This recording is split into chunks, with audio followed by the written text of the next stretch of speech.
Hello everyone.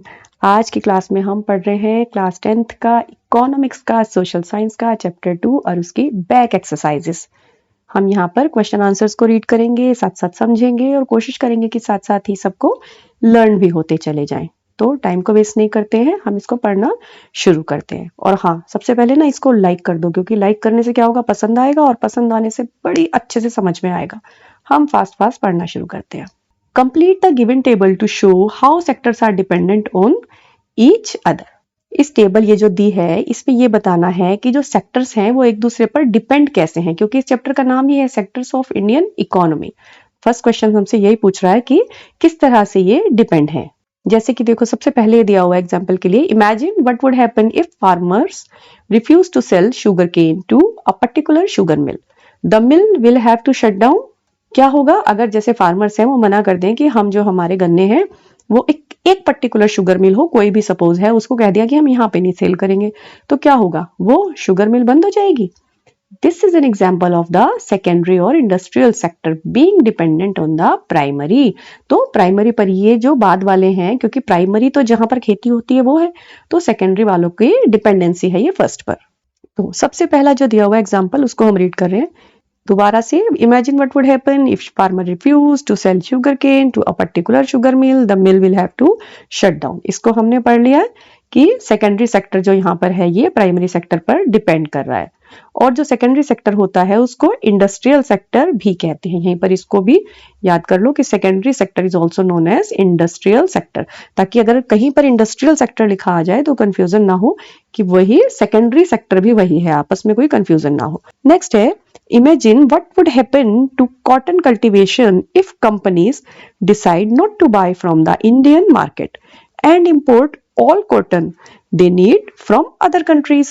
मतलब क्या होगा, सोचो कि अगर जो भी कॉटन के कल्टीवेशन को क्या होगा अगर यहाँ की जो कंपनी है वो डिसाइड कर ले कि इंडियन मार्केट से जो कंपनी है कि वो सारी कॉटन जो है वो इंपोर्ट करेंगी दूसरी कंट्रीज से, यानी कि यहाँ की जो बनाई हुई है वो नहीं लेंगी, तो Indian cotton cultivation will become less profitable and the farmers may even go bankrupt if they can not quickly switch to other crops, cotton prices will fall. समझ में तो आ रहा होगा कि जो किसान हैं, जो भी कंपनीज हैं जो कि कॉटन बनाती हैं, वो अगर ये कह दें, वो बना दें, और जो कंपनीज हैं जो उनसे कॉटन खरीदती हैं वो कहें कि हम तुमसे ना लेकर के बाहर से ही इंपोर्ट करेंगे, तब उस केस में जो कॉटन की फसल उगा रही हैं जो कंपनीज, उनका क्या होगा, क्योंकि वो तो नुकसान में चली जाएंगी। तो इससे क्या पता चल रहा है, it shows that how the primary sector is dependent on the secondary और इंडस्ट्रियल सेक्टर। अब यहां पता चल रहा है कि प्राइमरी सेक्टर भी सेकेंडरी सेक्टर पर डिपेंड करता है। ये उसका एग्जाम्पल है, क्योंकि पहले वाले एग्जाम्पल में सेकेंडरी प्राइमरी पर डिपेंड कर रहा था। नेक्स्ट है, farmers buy many goods such as tractors, pump sets, electricity equipments, pesticides and fertilizers. Imagine what would happen if the price of fertilizers or pump sets go up. Cost of cultivation of the farmers will rise and their profits will be reduced. तो जो यहाँ पे बताया, जो किसान होते हैं वो बहुत सारा सामान लेते हैं खेती के लिए, ट्रैक्टर्स है, पंप सेट है, इलेक्ट्रिसिटी इक्विपमेंट्स हैं, पेस्टिसाइड्स हैं, फर्टिलाइजर्स है। अब अगर इन सबकी ही कीमत एकदम से बढ़ जाए, प्राइस ऑफ फर्टिलाइजर्स और पंप सेट्स गो अप, दो का एग्जांपल दिया है, तो जो कॉस्ट होगी कल्टीवेशन की, खेती की, जो उगाने की फार्मर्स की, वो बढ़ जाएगी, तो जो उनकी कमाई हो रही है, जो उनका बेनिफिट हो रहा है, प्रॉफिट हो रहा है, वो कम हो जाएगा। ये किस चीज का एग्जांपल है, it shows the examples of the primary sector as agriculture is categorised under this sector which is dependent on the secondary sector under which industry is categorized। तो यहाँ पर प्राइमरी जो है वो सेकेंडरी पर डिपेंड है। People working in industrial and service sector need food। Imagine, तो जो लोग हैं जो कि इंडस्ट्रीज में काम कर रहे हैं उनको फूड चाहिए। इमेजिन करो कि what would happen if there is a strike by transporters and lorries refuse to take vegetables, milk etc. from rural areas। तो उससे क्या होगा, जो जब उन्हें फूड चाहिए तो जितने भी ट्रांसपोर्टर्स हैं अगर वो स्ट्राइक कर दें तो सब्जियां, दूध वगैरह आएगा ही नहीं रूरल एरियाज से शहरों में, ग्रामीण एरिया से शहरों में नहीं आएगा। तब क्या होगा, food will become scarce in urban areas whereas farmers will be unable to sell their products। तो जैसे आपने कई बार देखा भी होगा कि शहरों में किसी किसी चीज को बताते हैं ना सब्जी वाले कि कल गाड़ियां नहीं आई थी तो इसलिए सब्जी नहीं आई, महंगी हो गई, तो शहरों में तो उसको मिलना जो है वो मुश्किल हो जाएगा, और उनका जो गांव वालों का जो भी किसान है जो उसको प्रोवाइड कर रहे थे, उनका जो बेनिफिट है वो कम हो जाएगा। अब ये किस चीज का एग्जाम्पल है? Here it shows that how the primary sector is being dependent on the secondary sector। तो यहाँ पे पता चल रहा है कि प्राइमरी सेक्टर किस तरह से सेकेंडरी पर डिपेंड कर रहा है। अब हम पढ़ते हैं question number 2। Explain the difference between primary, secondary and tertiary sectors using examples other than those mentioned in the text. अब इस तरह के जो डिफरेंस वाले क्वेश्चन होते हैं, ये बड़े ही स्पेसिफिक होते हैं, इनको फटाफट से समझो और जब आप इनको लिखोगे तो बड़े ही सुंदर लगेंगे लिखे हुए भी है और याद भी अच्छे से हो जाते हैं। तो चलो इसको समझते हैं और याद भी साथ साथ कर लेते हैं। The difference between different types of sector is as follows. किस किस में डिफरेंस बताना है? प्राइमरी सेक्टर में, सेकेंडरी सेक्टर में और टर्शरी सेक्टर में। तो पहला है, this sector is concerned with the extraction and production of various types of natural resources। एक बार फिर से बोलते हैं, this sector is concerned with the extraction and production of various types of natural resources। दूसरा, this sector consists of the materials which are already being extracted at the primary stage and gets processed। यानी primary में तो extract किया जाता है, तैयार किया जाता है, निकाला जाता है, जिसको कि आगे यूज करना है। अब सेकेंडरी में आने पे क्या होता है? एक्सट्रैक्टेड मटेरियल मिलता है और उसके आगे प्रोसेसिंग शुरू होती है। टर्शरी सेक्टर में, this sector deals with the various support services which are concern to primary and secondary. तो यहाँ पर भी सपोर्ट सर्विस प्रोवाइड करता है ये वाला सेक्टर, टर्शरी सेक्टर, किसको? प्राइमरी और सेकेंडरी को। अब हम एग्जाम्पल देख लेते हैं। For example, mining, poultry, agriculture. अब जैसे माइनिंग होती है, वहां पे पहले उसको खोदा जाता है तो एक्सट्रैक्ट कर रहे हैं, या फिर पोल्ट्री फार्म जहां पर की मुर्गियों को पाल रहे हैं, खेती कर रहे हैं, तो वहां पे हर जगह से जो जिस चीज का हमें यूज करना है उसको निकाला जा रहा है, उसको एक तरीके से ढूंढ के निकाला जा रहा है या फिर खेती करके उगाया जा रहा है। For example, making jewellery from gold, ये आता है सेकेंडरी में। पहले माइंस वाला प्राइमरी में आया, अब जब ज्वेलरी बनी तो वो सेकेंडरी में हो गया। और लास्ट में टर्शरी में आ रहा है, फॉर एग्जांपल इंश्योरेंस, ये सर्विस है क्योंकि सेकेंडरी के लिए प्रोवाइड जो की जा रही है, तो ये टर्शरी में आ गया। क्वेश्चन 3 है, classify the following list of occupations under primary, secondary and tertiary sectors. ये कुछ ऑक्यूपेशंस दिए हैं, इनको हमने डिराइव मतलब लिस्ट में डिफरेंशिएट करना है कि ये प्राइमरी है, सेकेंडरी है या फिर टर्शरी है। कौन कौन है यहाँ पर? Tailor, workers in match factory, basket weaver, money lender, flower cultivator, gardener, milk vendor और पॉटर। और आगे है fisherman, bee keeper, priest, astronaut, courier, call centre employ. तो इनको हमने बांटा है प्राइमरी सेक्टर में, सेकेंडरी सेक्टर में और टर्शरी सेक्टर में। इनको फास्ट हम रीड करते हैं। देखो, फ्लावर कल्टीवेटर प्राइमरी में आएगा, फिशरमैन प्राइमरी में आएगा, गार्डनर भी प्राइमरी में आएगा और पॉटर भी प्राइमरी में आएगा, क्योंकि ये एक्सट्रैक्ट कर रहे हैं। सबसे पहला जो स्टेप है ये वहां है कि फूलों को उगाना, मछली को पकड़ना। गार्डनर भी एक तरह की खेती है, पॉटर यानी मिट्टी के बर्तन बनाना। तो शुरुआती स्टेज है, तो ये प्राइमरी सेक्टर है। सेकेंडरी सेक्टर में क्या होगा? Basket weaver, workers in match factory, bee keeper. तो ये कैसे? ये इस तरह से कि अगर बास्केट के लिए जो पहले मटेरियल हो लिया होगा वो प्राइमरी में लिया गया, फिर सेकेंडरी में उनको बुना जा रहा है। इसी तरह से वर्कर्स जब मैच फैक्ट्री में काम कर रहे हैं तो वो सेकेंडरी में आएंगे, और मधुमक्खियों को पालने वाले भी सेकेंडरी में आएंगे, क्योंकि वो उनको पाल रहे हैं, कहीं से एक्सट्रैक्ट या फिर उगा नहीं रहे हैं। टर्शरी सेक्टर में आ गए हम तो टेलर है, मिल्क वेंडर आ गया, priest, courier, money lender, astronaut और कॉल सेंटर एम्प्लॉय, क्योंकि ये सभी ये वाले जो हैं ये इन दोनों को सर्विसेज प्रोवाइड कर रहे हैं। तो ऐसे हमने इन तीनों को अलग अलग पार्ट्स में डिवाइड कर दिया। चलिए अब इस क्वेश्चन को रीड करते हैं। Students in a school are often classified into primary and secondary और जूनियर एंड सीनियर। होता है स्कूल में ऐसा ही, प्राइमरी और सेकेंडरी में डिवाइडेड होते हैं। What is the criterion that is used? Do you think this is a useful classification? Discuss. तो क्या क्राइटेरिया होता है? क्लासेस का क्राइटेरिया होता है स्कूलों में, तो है ना। आप देखते हैं कि क्या यूजफुल होता है ये। Students in a school are often classified into primary and secondary और junior and senior. This is the criteria which are used to easily identify the standard of a student. whether to identify the standard of a student or to know about his nature towards other students and teachers or to know the student's knowledge। क्या क्या criteria होता है? देखो, एक criteria तो होता है उसका स्टैंडर्ड, कि वो कौन से स्टैंडर्ड में पढ़ता है। दूसरा, कभी कभी नेचर होता है ना कि कुछ बच्चे एक क्लास में कर दिए जाते हैं सेक्शन में, दूसरे किसी और में भी होते हैं, और उनका बिहेव टीचर से कैसा है। So these are the few basics on which students are classified into different categories और क्लासेस। आपके यहाँ कौन कौन सी कैटेगरी होती है? जैसे मार्क्स के बेसिस पे भी कर देते हैं। There is no any kind of casteism, it's just the way to know which student is senior or junior, which is average, which is topper और which one is at the low level। वही बात आ गई कि यहाँ पर कोई भी casteism नहीं होता है, किसी कास्ट के बेसिस पर नहीं सेक्शन बनते हैं, बस उनके लेवल के अकॉर्डिंग बनते हैं। उनका लेवल जो कि उनकी एक्टिविटीज के अकॉर्डिंग डिसाइड होता है, या फिर उनकी बिहेवियर के अकॉर्डिंग डिसाइड होते हैं, या फिर उनके जो उनका अचीवमेंट है, जो उनके मार्क्स है, उस पर भी कभी कभी डिसाइड होता है। And yes, in my opinion, this kind of classification is useful as it is not possible to classify them all on the basis of their age। तो ये इनके हिसाब से ये क्लासिफिकेशन अच्छा है, क्योंकि एज के अकॉर्डिंग पॉसिबल नहीं है सबको ही क्लासिफाई कर देना। अच्छा, इस क्लासिफिकेशन के ऊपर भी एक मूवी आई थी ना, अभी तो नहीं, काफी पहले आई थी, गुड बॉय बैड बॉय। उसमें ये है ना कि मार्क्स के अकॉर्डिंग जो प्रिंसिपल होते हैं कॉलेज में अलग अलग तरीके से डिवाइड कर देते हैं, ए सेक्शन में, बी सेक्शन में, सी सेक्शन में, इस तरह से। चलो, ये तो खैर मैंने एक एग्जांपल के लिए बता दिया कि किस तरह से क्लासिफाई होता है, और भी कोई आइडिया अगर आता है माइंड में तो वो भी आप एग्जाम में या टेस्ट में लिख सकते हो।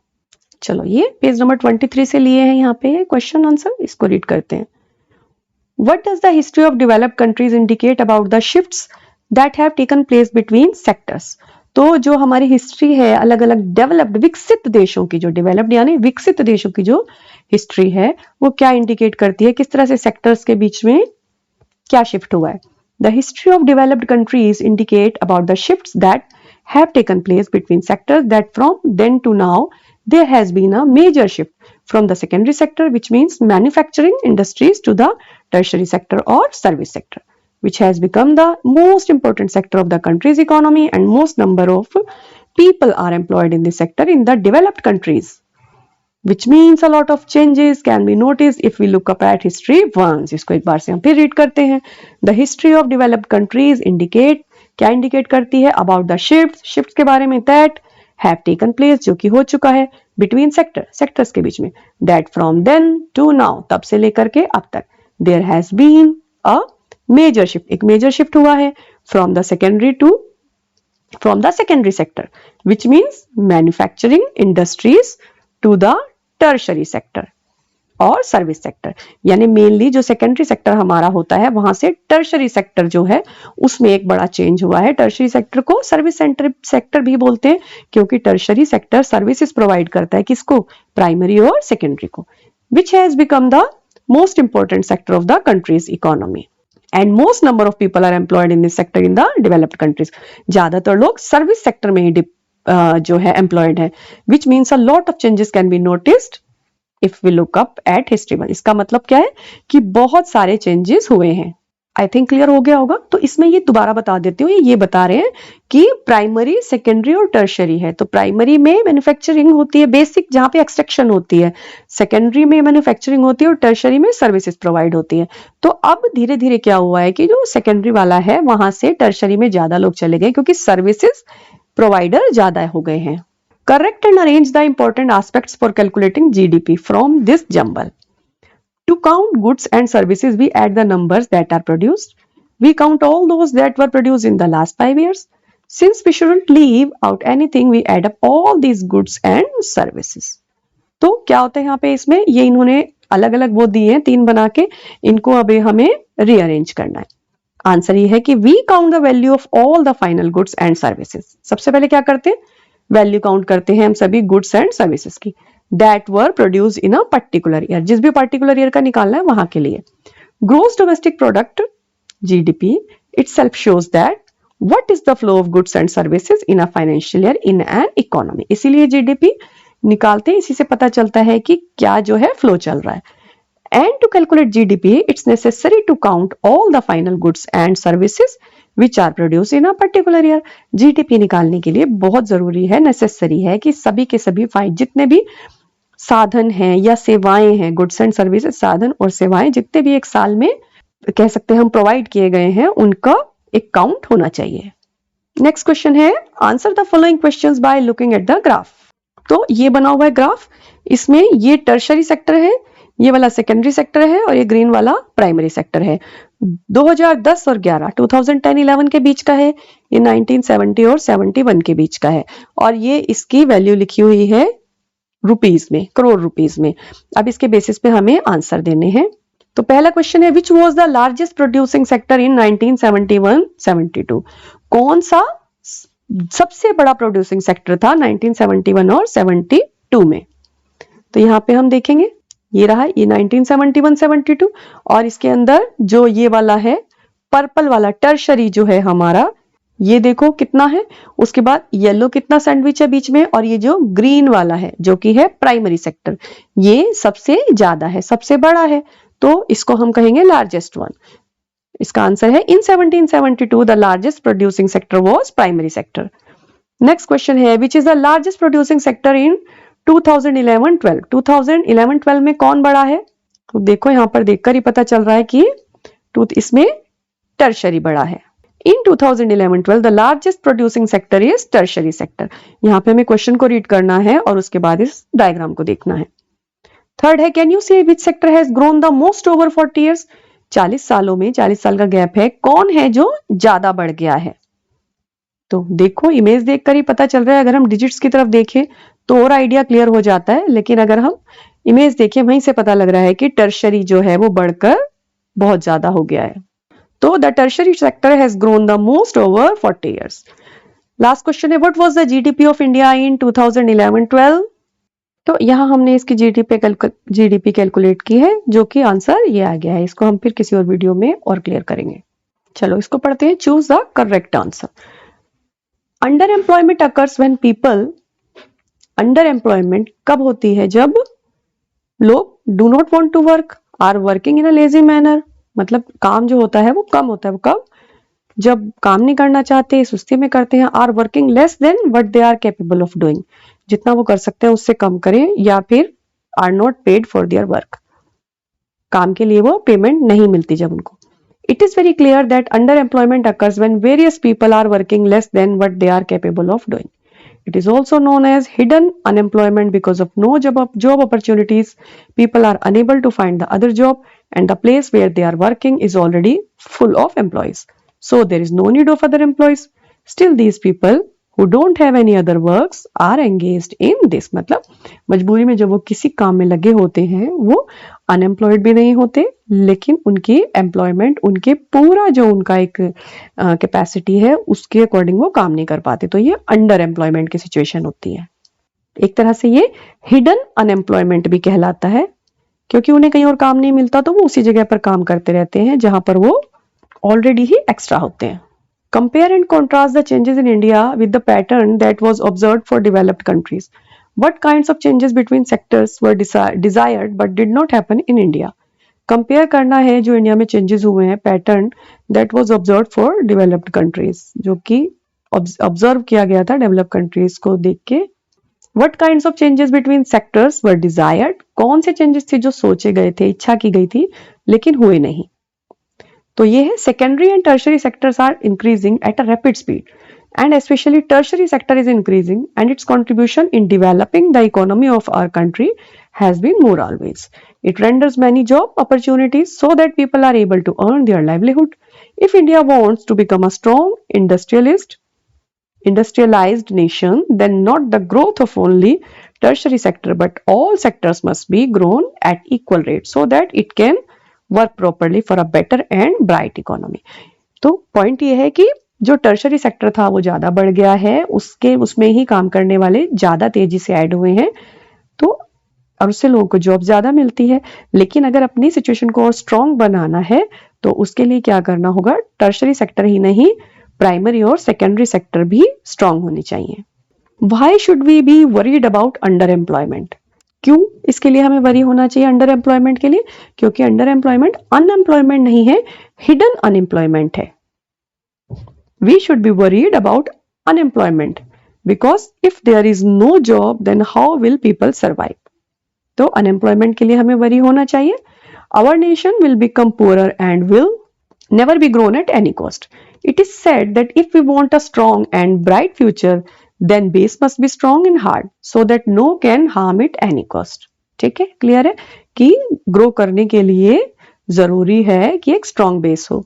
So if there is no employment, क्योंकि अंडर एम्प्लॉयमेंट भी एक तरह का हिडन अनएम्प्लॉयमेंट ही है, then how will people be able to get the education and how will they serve their economy? And besides this, there are many more reasons that we must be worried about unemployment.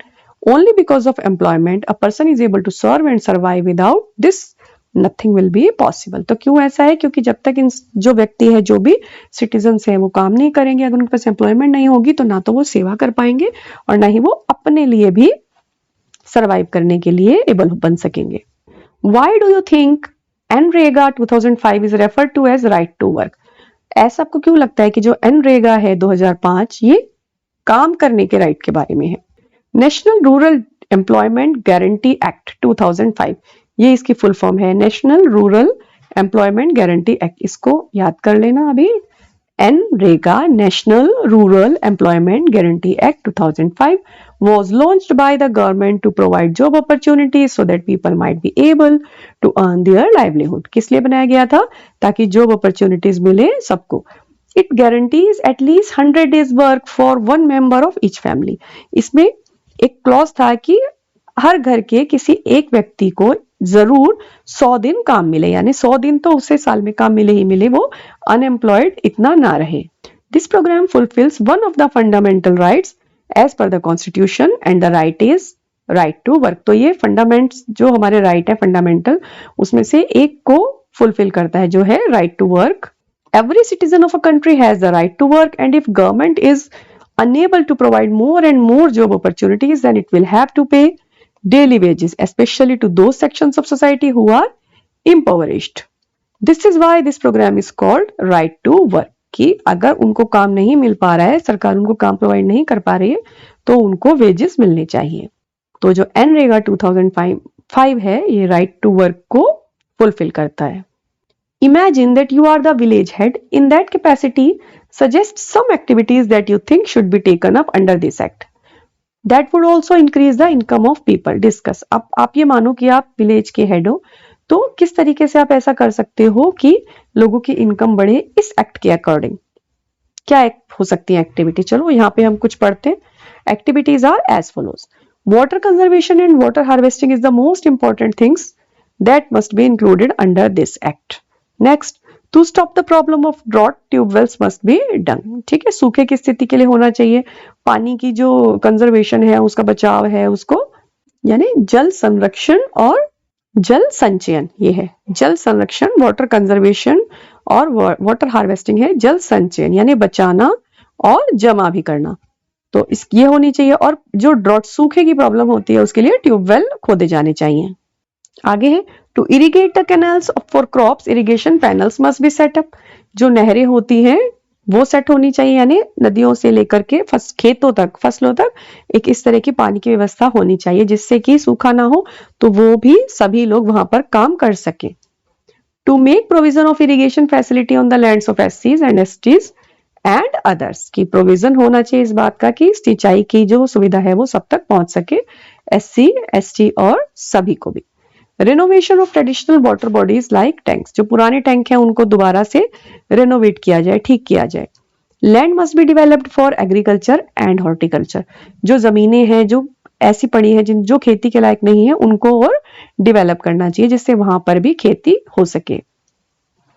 To control flood and to protect from any such disasters, check dams must be constructed, कि अधिक कभी बाढ़ आ जाती है या तेज बारिश या बाढ़ की स्थिति में इस तरह की कोई स्थिति क्रिएट ना हो, ऐसी मुश्किल से बचने के लिए डैम्स जो होते हैं, बांध हैं, वो बनाए जाने चाहिए।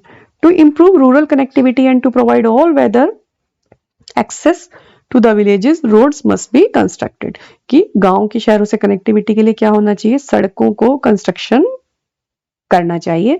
इससे भी लोगों का एक मौका जो उनको मिलता है ना वो बढ़ेगा कि उनकी जो काम करने की काम वो कब नहीं कर पाते, कभी किसी नेचुरल डिजास्टर के कारण कुछ ऐसा हो जाता है या कभी कोई सुविधा नहीं होती जिसके कारण वो जा नहीं सकते, तो उन सभी चीजों पे ध्यान दे करके उन्हें ठीक करें जिससे कि लोग एम्प्लॉयमेंट की तरफ बढ़ सके। इन कामों को करने में भी एम्प्लॉयमेंट जनरेट होगी और इन कामों के द्वारा भी एम्प्लॉयमेंट जनरेट होगी। How would income and employment increase of farmers were provided with irrigation and marketing facilities? तो जो इनकम है एम्प्लॉयमेंट है कैसे इंक्रीज वो फार्मर्स का होगा, इरिगेशन और मार्केटिंग जो अभी हमने पढ़ा ऊपर कि ऐसे कैसे वो एम्प्लॉयमेंट मिलेगा, उसी को एलोबरेट किया हुआ है। All the farmers require transporting their products to a nearby town for sales, and if the government invest money in transportation and storage of crops or for the betterment of rural roads so that mini trucks and other vehicles can reach everywhere, उनका transport system अच्छा किया जाए, वहां पर इस तरह की सड़कें बने, साथ ही साथ मिनी ट्रक्स दिए जाएं, प्रोवाइड हो वहां पर जिससे कि सामान जा सके और एम्प्लॉयमेंट भी बढ़ सके। If any dam is constructed and canals are dug to solve the issue of irrigation, then the agriculture land could lead to a lot of employment generation within the agriculture sector itself. Agricultural sector itself, यानी कि अगर बांध बना दिए जाएंगे, नहरें बना दी जाएंगी, तो जो भी नेचुरल किसी ऐसी प्रॉब्लम के कारण खेती नहीं होती है और लोग अनएम्प्लॉयड रहते हैं, वो सिचुएशन नहीं आएगी। In what ways can employment be increased in urban areas? To increase the employment opportunities in urban areas क्या क्या किया जा सकता है? जो ग्रामीण इलाके हैं, ग्रामीण क्षेत्र है, वहां पे रोजगार को बढ़ाने के लिए तो पहला है it is necessary to invest in the basic industry so that more and more people should be employed. सबसे पहले तो बेसिक जो इंडस्ट्री है, प्राइमरी इंडस्ट्री जो है, वहां पर और ज्यादा इन्वेस्ट करना चाहिए, यानी कि वहां पे काम बढ़ाना चाहिए। दूसरा point, to improve the local and inner city transportation which will increase the number of people working in the transportation industry. Local मतलब अब उस क्षेत्र के अंदर भी और वहां से बाहर भी ट्रांसपोर्टेशन की फैसिलिटी बढ़ेगी तो उससे भी एम्प्लॉयमेंट बढ़ेगी। पहला तो जिस समय इस फैसिलिटी को क्रिएट करेंगे तो उस फैसिलिटी से ही एम्प्लॉयमेंट इन इटसेल्फ बढ़ जाएगी और फिर जब उस फैसिलिटी को यूज करेंगे तो एम्प्लॉयमेंट बढ़ने में और इजाफा होगा। Increasing of vocational education courses which will increase the job opportunities in other ways also due to which people can easily educate themselves for the vocation jobs. Vocational education यानी कुछ भी साथ में काम करना सीखना, उसको बढ़ाएंगे तो उससे जॉब अपॉर्चुनिटीज भी बढ़ेंगी और इस तरह से अपने लिए खुद भी काम क्रिएट करने की स्थिति लोगों की बन सकेगी। By giving incentives the capacity of industry in the urban areas, employment opportunities can be increased. Incentive दे करके भी जो कैपेसिटी इंडस्ट्री की वो बढ़ाई जा सकती है। चलिए, look at the following examples which of these are unorganised sector activities. इनमें से कौन सी हैं जो अनऑर्गेनाइज्ड नहीं है, हमें बताना है। पहला, a teacher taking classes in a school. आप सोचो कि क्या ये ऑर्गेनाइज है या अनऑर्गेनाइज है। A head load worker carrying a bag of cement on his back in a market, क्या ये ऑर्गेनाइज है। A farmer irrigating her field, अब बताइए क्या इसके पीछे कौन सी ऑर्गेनाइजेशन है। A doctor in a hospital treating a patient, तो यहाँ पर ऑर्गेनाइजेशन है। A daily wage labourer working under a contractor, daily veg का जो वर्कर है, लेबर है, उसकी तो कोई ऑर्गेनाइजेशन नहीं है। A factory worker going to work in a big factory, तो वो तो एक ऑर्गेनाइजेशन से जुड़ा है। A handloom weaver working in her house, ये अपने घर में काम कर रहा है। तो यहीं पे क्लियर समझ में आ गया है कि कौन कौन सी है जो ऑर्गेनाइज्ड है। जैसे कि टीचर जब पढ़ा रहा है वो ऑर्गेनाइज है, लेकिन जब कोई सीमेंट का बैग उठा रहा है तो वो नहीं है। तो चलिए इसको दिखते हैं यहाँ पर क्या लिखा है। Unorganised sectors examples is as follows. Unorganised होता है जहां पर एक कोई सिस्टम नहीं बना हुआ है, ऑर्गेनाइज यानी जहां एक पर्टिकुलर सिस्टम बना हुआ है, चाहे बड़ा चाहे छोटा। A head load worker carrying a bag of cement on his back in a market, ठीक है। दूसरा, a farmer irrigating her field, कोई सिस्टम नहीं है उसके भी, उसके साथ में काम, वो अकेला ही काम कर रहा है, उसके साथ में काम करने वाला कोई सिस्टम नहीं है। A daily wage labourer working under a contractor, a handloom weaver working in her house. तो ये वाले एग्जांपल्स हैं जो कि अनऑर्गेनाइज्ड इंडस्ट्री सेक्टर एक्टिविटीज में आते हैं। तो अभी इस वीडियो में हम यहाँ तक ही क्वेश्चन कर रहे हैं क्योंकि वीडियो फिर लंबा हो जाएगा। इससे आगे के क्वेश्चंस को हम नेक्स्ट पार्ट में करेंगे। उसको देखने के लिए, समझने के लिए, याद करने के लिए चैनल को सब्सक्राइब जरूर कर लो, जिससे सबसे पहले वीडियो आपके पास पहुंचे और आप फटाफट से तैयारी कर लो। वीडियो को और क्या करना है, पढ़ना है, समझना है, याद करना है, साथ साथ do like, share, comment and subscribe the channel for more study related videos. तो फटाफट पढ़ते रहिए, एंजॉय करिए, सीखते रहिए, खुश रहिए। Happy learning everyone.